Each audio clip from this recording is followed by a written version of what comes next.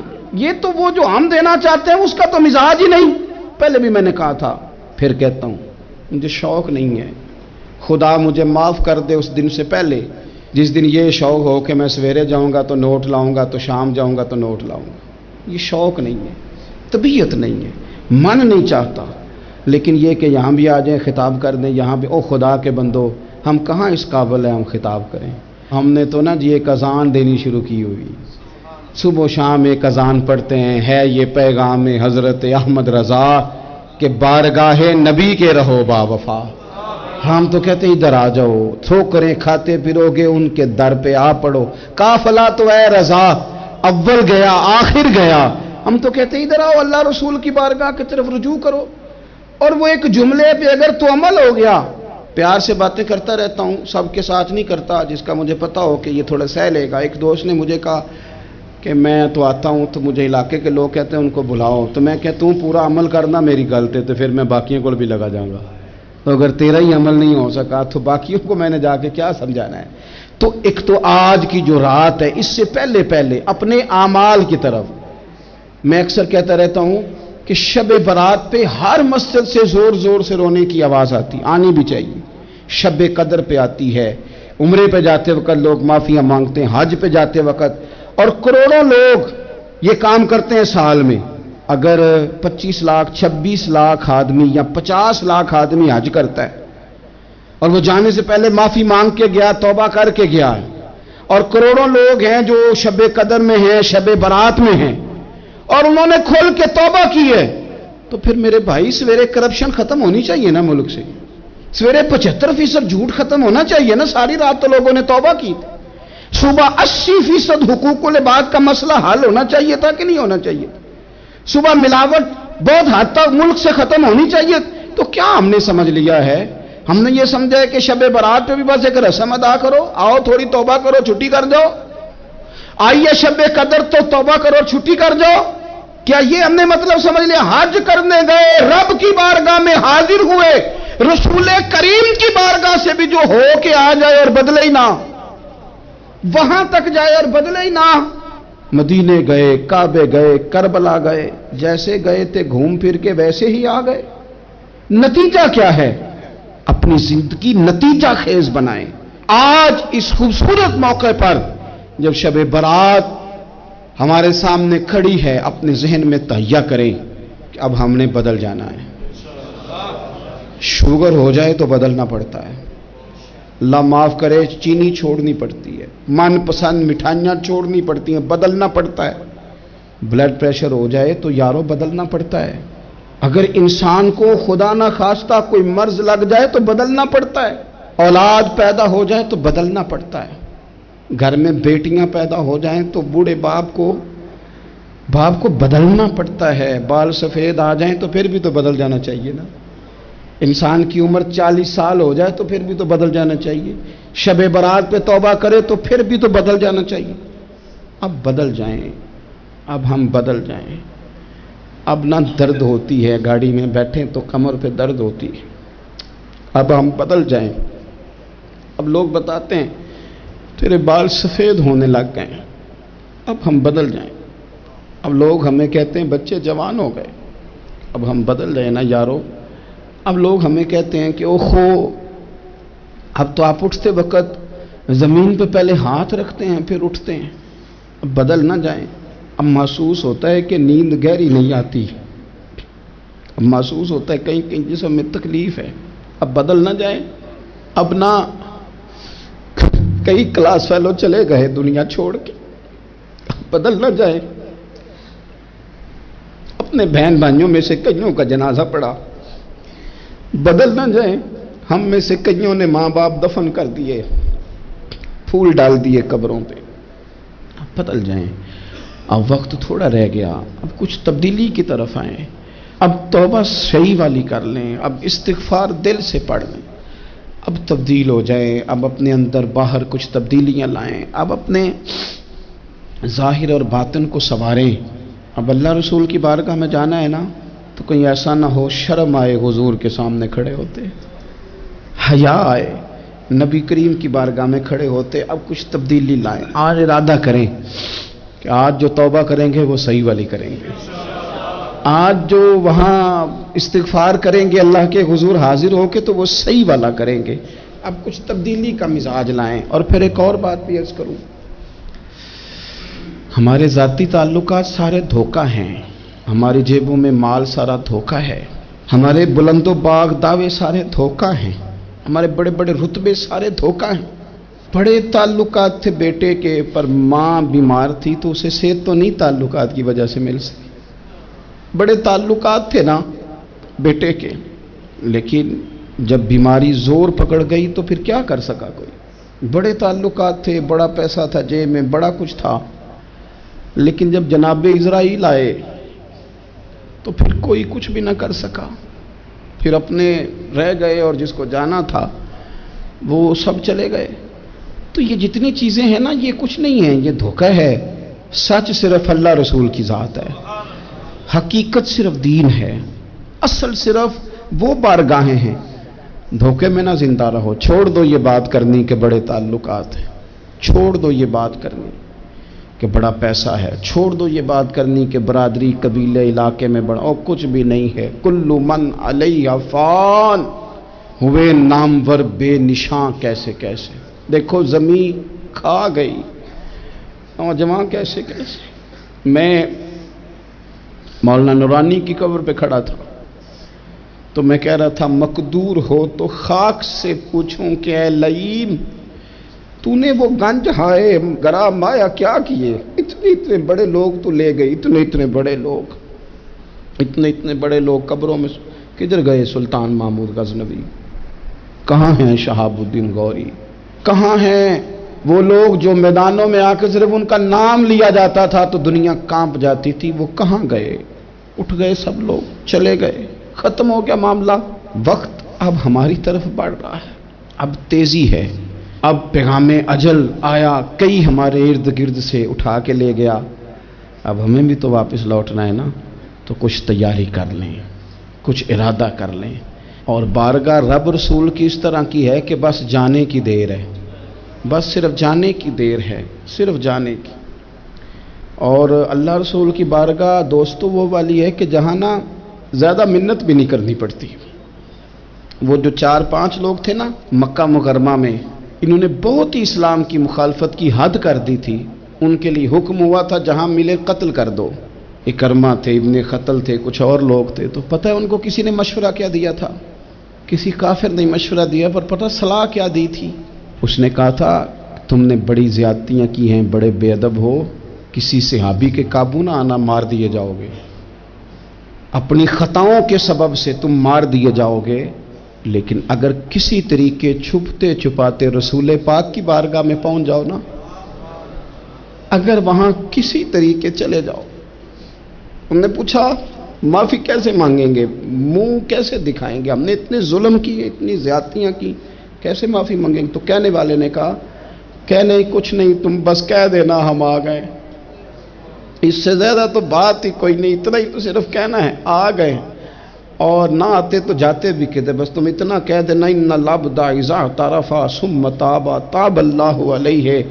نبی کریم علیہ السلام نے فرمایا بندہ جب آ کے کہتا ہے نا یا اللہ میں بھول گیا تھا، غلطی ہو گئی، ان العبد اذا اعترف، مان جو گیا ہوں، مان جو گیا، غلطی ہو گئی، جب کہتا ہے نا میں بھول گیا، ثم تاب، پھر وہ توبہ کرتا، تاب اللہ علیہ۔ پسند ہے قربانی کرنا، احسار کرنا، ضرورت ہوتے ہوئے کسی کی مدد کرنا۔ قرآن مجید آپ پڑھیں نا تو صحابہ کی تعریف قرآن نے بیان کی، فرمایا وَيُؤْثِرُونَ عَلَىٰ أَنفُسِهِمْ وَلَوْ كَانَ بِهِمْ خَصَاصَةٌ، فرمایا وہ دوسروں پر احسار کر دیتے ہیں چاہے انہیں کتنی ہی ضرورت کیوں نہ ہو۔ عید قریب آ گئی، باوجود پابندیوں کے بازاروں میں رش بڑھ گیا۔ ہم تو سن رہے تھے کہ لوگوں کا کاروبار بند ہے، پر پتہ نہیں لوگ اتنی خریداری کرنے کیسے پہنچ گئے۔ لیکن کچھ لوگ ایسے بھی ہیں جن سے میں نے دبے لفظوں میں پوچھا کہ سوٹ سلوا لیا ہے، تو انہوں نے جب یہ کہا نا کہ دکانیں ہی نہیں صحیح طریقے سے کھلی، تو وہ نا ان کی جھکی جھکی آنکھیں بتاتی تھیں کہ دکان پہ جانے کے پیسے کوئی نہیں پاس۔ ایک شاعر تھا تو وہ کہتا ہے کہ میں کھلونوں کی دکان کے پاس سے گزرا، میں بھی ساتھ تھا، میرا بیٹا بھی اور میرا پوتا بھی. تو میرا پوتا ضد کرنے لگا کہ کھلونا لینا ہے. تو میرے بیٹے نے بڑا سمجھایا نہیں لینا نہیں لینا، پر بچے نے ضد نہیں چھوڑی. باپ نے مارا بھی ڈانٹا بھی، پر اس نے کہا نہیں میں نے کھلونا لینا ہے. تو جب میرا بیٹا نہیں مان رہا تھا تو میں نے پھر اس کو کہا، میں مثال دے رہا ہوں، پس منظر کچھ یوں بنا ہوگا. اس نے کہا کہ تم کھلونے کی دکانوں کے پاس سے کیوں گزرے؟ یہ بچے کی ضد ہے، یہ سمجھوتا نہیں کرتی. یہ بچوں کی ضد ہے، یہ سمجھوتا. اور وہ آج بھی دوپہر میں بچوں کو سلا دیتی ہے اس ڈر سے کہ گلی میں پھر کہیں کھلونے بیچنے والا نہ آ جائے. صرف میری گزارش اتنی ہے کہ 3 جوڑے بنوانے والا ایک بنوا لے، اور تھوڑا تھوڑا نا ایثار کا جذبہ، غریبوں کا عید پر خصوصی خیال. امیروں نے سارا مہینہ گوشت کھایا ہے اور بڑا دب کے کھایا ہے. جو نبی پاک کی امت سے پیار کرے نا، رسول پاک اس سے بڑا پیار کرتا ہے. اس طرح کرنا، عید پہ گوشت کا آرڈر دینا، لیکن ایک دن اپنے گھر پکا لینا، اور کوشش کرنا کہ دائیں بائیں جہاں گوشت نہیں نہ جاتا تھوڑا تھوڑا وہاں بھی صرف چھوٹے چھوٹے خرچے اپنے کم کر کے، تو وہ پھر بھی جیب میں نہیں رکھنے. وہ تھوڑا سا نا اظہار اس عید پہ بڑا ضروری ہو گیا ہے.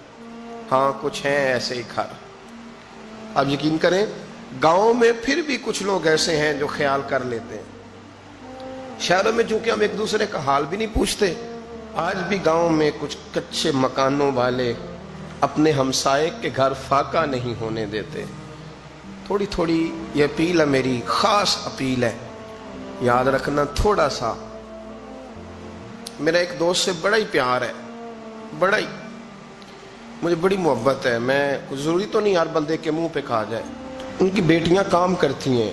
مجھے ایک صبح انہوں نے بتایا کہ بچیاں کام پہ جاتی ہے، تو میں فجر کے بعد سوتا ہوں.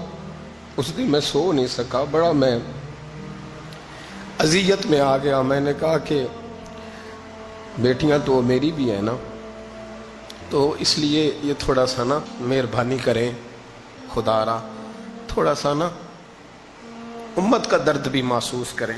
بڑی بڑی سوسائٹیاں تو تھوڑی ہیں، زیادہ لوگ تو ابھی بھی کچے مکانوں میں ہیں. تو مہربانی کریں تھوڑا سا ان لوگوں کا اس عید پہ ضرور خیال کریں. آج 21 رمضان کو میرے ابا جی فوت ہوئے تھے. آج کے دن، آج ان کو 19 سال ہو گئے. اب 19 سال پہلے میں کہاں تھا آپ سوچ سکتے ہیں. تو میں نے بڑے ان کے جانے کے بعد راتیں بھی دیکھی ہیں، اور میں نے ان کے جانے کے بعد بڑے کٹھن معاملات بھی دیکھے ہیں. تو میں نے یہ ذائقہ چکھا ہے. مجھے پتہ ہے کہ یہ جو غریبی کا اور یتیمی کا رنگ ہوتا ہے، اس کی اصل شکل کیا ہے، وہ میں نے اصل شکل دیکھی ہے. تو میں اس کے مد و جزر سے میں واقف ہوں، مجھے اس کا پتہ ہے.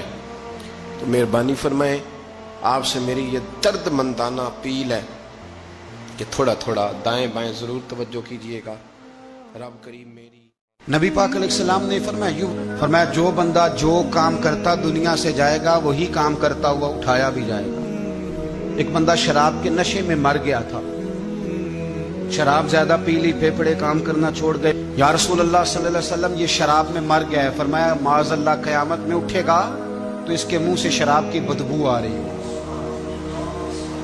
مسلم شریف کی حدیث ہے، بخاری میں موجود ہے. ایک صحابی تھے، وہ حضور کے ساتھ میدان عرفات میں پہنچنے میں لیٹ ہو گئے. اپنی اونٹنی دوڑاتے ہوئے تیزی سے میدان عرفات میں پہنچے اور زبان پہ جاری تھا لبیک اللہم لبیک لبیک لا شریک لک لبیک ان الحمد والنعمت لک والملک لا شریک لک لبیک. یہ لبیک کہتے کہتے جا رہے، اچانک اونٹنی سے گرے، گردن کے بل انتقال ہو گیا. نبی پاک علیہ السلام نے فرمایا کفن نہ تو احرام میں ہی لاؤ. حضور نے جنازہ پڑھایا، فرمایا اسے دفن کر دو، یہ قیامت کے دن جب قبر سے اٹھے گا تو لبیک لبیک کہتا ہوا ہی اٹھے گا. جو بندہ جو کام کرتا دنیا سے جائے گا، بس ذہن بنا لو جو کرتا جائے گا. اس لیے ہمارے بزرگوں نے لکھا ہے کہ حضرت عمر نماز پڑھاتے ہوئے دنیا سے گئے تھے تو قبر سے نماز پڑھاتے نکلیں گے. حضرت بلال اذانیں پڑھتے گئے تو اذان پڑھتے ہوئے قبر سے نکلیں گے. حضرت عثمان غنی دنیا سے قرآن مجید کی تلاوت کر رہے تھے، جب شہید کیے گئے تو قبر سے نکلیں گے تو قرآن پڑھتے ہوئے نکلیں گے.